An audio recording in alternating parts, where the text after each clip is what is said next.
Darling Prabhas పెళ్లి గురించి ఇంట్లో చాలా పోరుంది.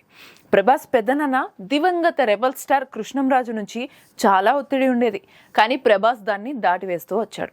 బాహుబలి చిత్రంతో పాన్ ఇండియన్ స్టార్డమ్ అందుకున్న క్రమంలో అతడు ప్రముఖ రాజకీయ నాయకుడు లేదా పారిశ్రామికవేత్త కుమార్తెను పెళ్లాడతాడని సర్వత్రా చర్చ సాగింది. కానీ అది కూడా నిజం కాలేదు. అయితే 45 సంవత్సరాల వయసులోనూ ప్రభాస్ పెళ్లి మాటెత్తడం లేదు. వీలున్న ప్రతిసారి మీడియాలతో శ్రీమతి శ్యామలాదేవి అంటే కృష్ణంరాజు గారి సతీమణి గారు కుమారుడు ప్రభాస్ పెళ్లి గురించి ప్రస్తావిస్తూనే ఉన్నారు.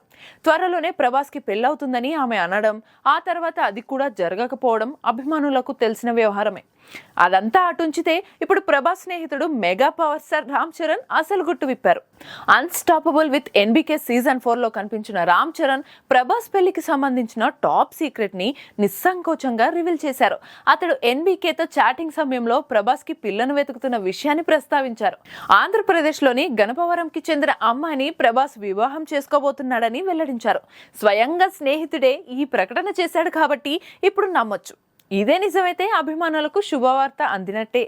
అదే సమయంలో ప్రపంచవ్యాప్తంగా ఉన్న ప్రభాస్ మహిళా ఫ్యాన్స్ గుండెల్లో ముళ్ళు గుచ్చుకున్నట్టే. బాహుబలి స్టార్ ప్రభాస్ డేటింగ్ల గురించి ఎప్పుడూ ఉత్సాహం చూపించే హిందీ మీడియాకు కూడా ఇది కావలసినంత సరంజామాను అందిస్తుంది. అసలు చరణ్ చెప్పిన దాంట్లో నిజమెంత అన్నది తెలియాలంటే 14 జనవరి సంక్రాంతి రోజున ఆహాలో ప్రత్యేకంగా ప్రసారం అవుతున్న అన్స్టాపబుల్ ఎపిసోడ్ని వీక్షించాల్సిందే. సల్మాన్ ఖాన్ తర్వాత మోస్ట్ ఎలిజిబుల్ బ్యాచులర్ గా ప్రభాస్ గురించి దేశంలో గుసగుసలు వినిపిస్తున్నాయి.